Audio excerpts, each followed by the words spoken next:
Salam sejahtera, terima kasih karena bersama dengan saya di Nazilin Unity Channel.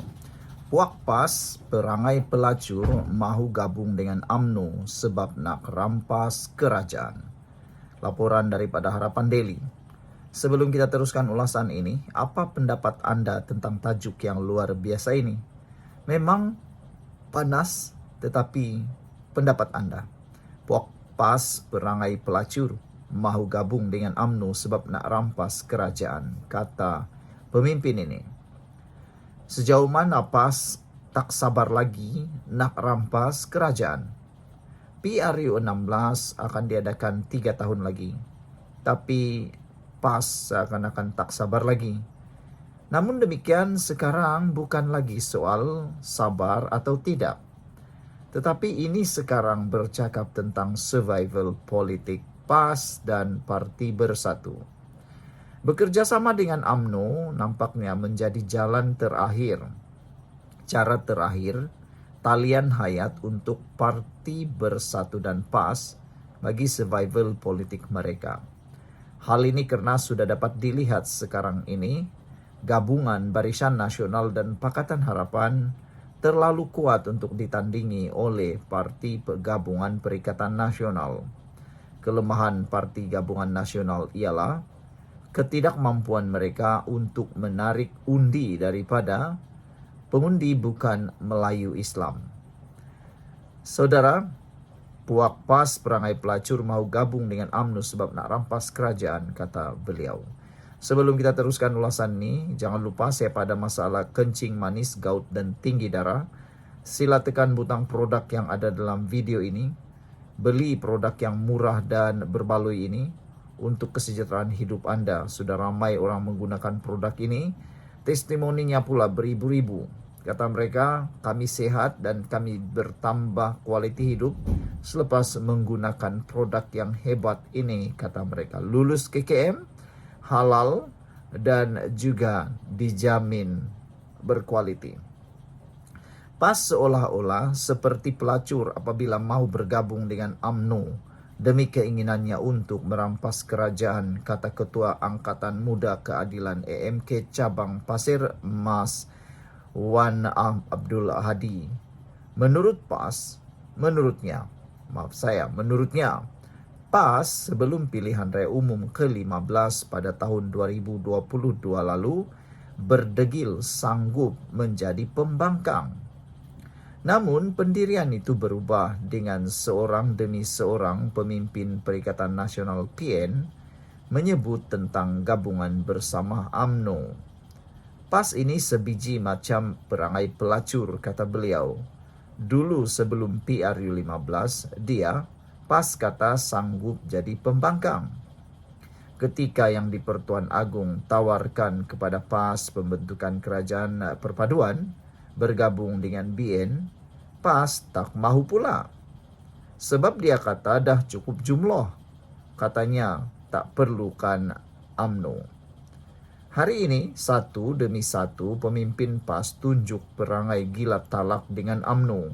Templaknya menerusi TikTok beliau. Dalam masa sama, Wan Hadi membidas alasan pembangkang kononnya. Kerjasama dengan UMNO demi penyatuan ummah Melayu dan Islam. Dulu itu semua sandiwara semata-mata. Boleh kerjasama bukan sebab kepentingan kuasa. PAS nak bergabung dengan UMNO kalau bukan sebab kuasa, sebab apa? Soal beliau. Nak bergabung dengan UMNO sebab nak rampas kerajaan. Itu bukan sebab kuasa ke? Tegasnya lagi. Justru beliau berpendapat akar umbi UMNO boleh menilai niat PAS kerana sudah tahu sejarah pengkhianatan PAS dalam kerjasamanya dengan UMNO sebelum ini. Apa yang PAS buat kepada UMNO? Sejarah pengkhianatan PAS terhadap UMNO. PAS menubuhkan Perikatan Nasional PN dengan bersatu dalam keadaan PAS masih bersama dengan UMNO dalam Muafakat Nasional MN tambah Wan Abdul Hadi lagi. Saudara, ini satu pendedahan yang luar biasa, yang hebat. Kata beliau, seakan-akan PAS ini sekarang macam apa dia kata, perangai Puak pas perangai pelacur macam mahu gabung dengan UMNO sebab nak rampas kerajaan, kata beliau. Tinggalkan komen anda, tekan butang subscribe. Jumpa lagi. Bye-bye. Salam sejahtera, terima kasih kerana bersama dengan saya di Nazilin Unity Channel. Saya ada jangka sebelum ini ketika Papa Gomo membuat kenyataan maaf terhadap Ketua Polis Negara, saya ada jangka mungkin akan ada berlaku tindakan susulan daripada Ketua Polis Negara dan kedengarannya seakan-akan permohonan maaf itu tidaklah dibuat dengan ikhlas. Dan ramai netizen kata ini mungkin akan diulang lagi oleh Papa Gomo. Akhirnya apa yang berlaku ialah Ketua Polis Negara mendakwa Papa Gomo tidak ikhlas minta maaf dan beliau mohon supaya Papa Gomo dipenjara. Ramai netizen yang menyokong supaya Papa Gomo dipenjara kerana keberanian beliau melawan dan menghina mahkamah. Tindakan-tindakan Papa Gomo seakan-akan beliaulah yang paling kebal di Malaysia. Bayangkan sajalah, ramai orang yang meluat. Kata mereka, sampai Ketua Polis Negara pun dijadikan bahan. Betapa hebatnya Papa Gomo, kata mereka, yang mana kita ketahui Papa Gomo pernah dipecat daripada pekerjaan beliau kerana hal disiplin. Hari ini, Papa Gomo sendiri melawan Ketua Polis Negara. Jadi, adalah ramai yang setuju kalau Papa Gomo diberikan pengajaran setimpal kerana tindakan beliau yang tak serik-serik menghina mahkamah supaya beliau dipenjarakan untuk menjadikan beliau betul-betul serik. Takut-takut nanti malam ini dia akan tiba-tiba buat permohonan maaf pula. Apa pula pendapat kamu? Adakah permohonan komital daripada Ketua Polis Negara perlu ditarik semula untuk memaafkan Papa Gomo? Kalau Papa Gomo nak minta maaf sekali lagi, sila tinggalkan komen anda. Adakah dengan ini Papa Gomo akan dipenjarakan selama 10-20 tahun? Itu pun satu persoalan yang sangat baik. Ketua Polis Negara Tan Sri Razaruddin Hussein memohon kebenaran daripada Mahkamah Tinggi pada hari Isnin supaya blogger kontroversi Papa Gomo dikenakan perintah komital dan dipenjara. Ramai yang mahu supaya Papa Gomo jangan dipenjara 1-2 hari. Tapi ramai yang mahu Papa Gomo dipenjara lama-lamalah sedikit, kata mereka, supaya pengajarannya cukup kuat untuk membuatkan Papa Gomo serik dan tidak mengulangi kesilapan beliau. Razaruddin Hussein, 62 tahun, Ketua Polis Negara membuat permohonan itu kerana mendakwa Papa Gomo atau nama sebenarnya Wan Muhammad Azri Wan Deris, 42 tahun, telah menghina mahkamah buat kali kedua. Ada yang netizen kata, adakah Papa Gomo ni sudah tak waras lagi sehingga tak dapat membezakan perbuatan menghina mahkamah dengan perbuatan nak mencari view, nak mencari simpati, dan nak mencari perhatian, kata mereka. Kalau Papa Gomo nak menuai perhatian semata-mata, kata mereka, lebih baik Papa Gomo buat konten di tengah jalan raya teriak-teriak, dapatlah perhatian, kata mereka. Ini tidak dapatkan perhatian melalui menghina mahkamah, itu sesuatu yang sangatlah tidak bertamadun, kata mereka lagi. Beliau, iaitu Ketua Polis Negara, mengemukakan permohonan secara ex parte atau sebelah pihak melalui firma guaman Tetuan Kebitan Kumar and Partners. Berdasarkan dokumen mahkamah, Ketua Polis Negara selaku pelanatih mendakwa Papa Gomo gagal mematuhi perintah mahkamah supaya menyiarkan permohonan maaf tanpa syarat kepada Razaruddin dan mahkamah di platform YouTube, TikTok dan X sekurang-kurangnya selama 7 hari.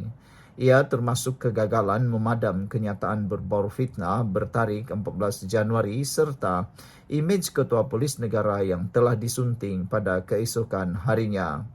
Menurut dokumen tersebut, permohonan maaf yang dibuat Papa Gomo pada 30 April lalu di mahkamah terbuka bersifat tidak ikhlas dan tanpa penyesalan.